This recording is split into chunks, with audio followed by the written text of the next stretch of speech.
show Democrats, he said, that it's possible to oppose Netanyahu while championing the Jewish state. I like how he's admitting then that he just did that speech calling for Netanyahu to step down as a way to try to separate Netanyahu from the Israeli regime. It's actually a thing that Bernie Sanders tries to do a lot too, and it's bullshit. And AOC tries to do it too. I usually don't do callbacks to my own videos because TikTok doesn't make organizing your videos or searching them easy the way that like Twitter does.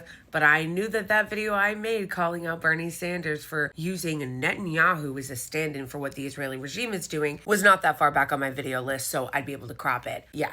That's exactly what the fuck this is. This is his post from yesterday. I'm going to force a vote on the Netanyahu government. I'm going to try to block $8.8 billion in sales to Netanyahu. What Chuck Schumer said in that interview is exactly what Bernie Sanders is doing here. Trying to show people that you can oppose the Netanyahu government while still being pro-Israeli regime, when the reality is Netanyahu is a very accurate representation of the Israeli regime. There is a reason why he has won multiple elections, why no one has forced him out, despite the corruption charges.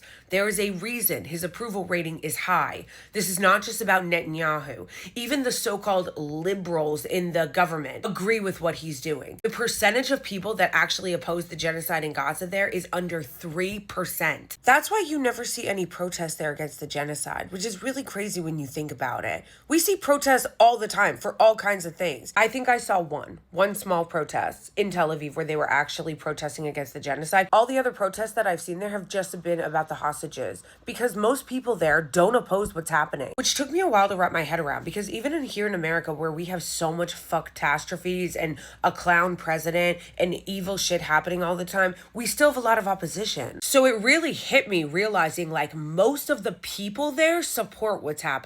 This is not just Netanyahu. And Bernie Sanders saying that, just like Chuck Schumer saying that, but accidentally telling us that's what he's doing, is trying to get us to be hoodwinked into thinking that what is happening is just a Netanyahu problem. Unfortunately, Bernie Sanders and Chuck Schumer are working on the same fucking team for the same fucking outcome.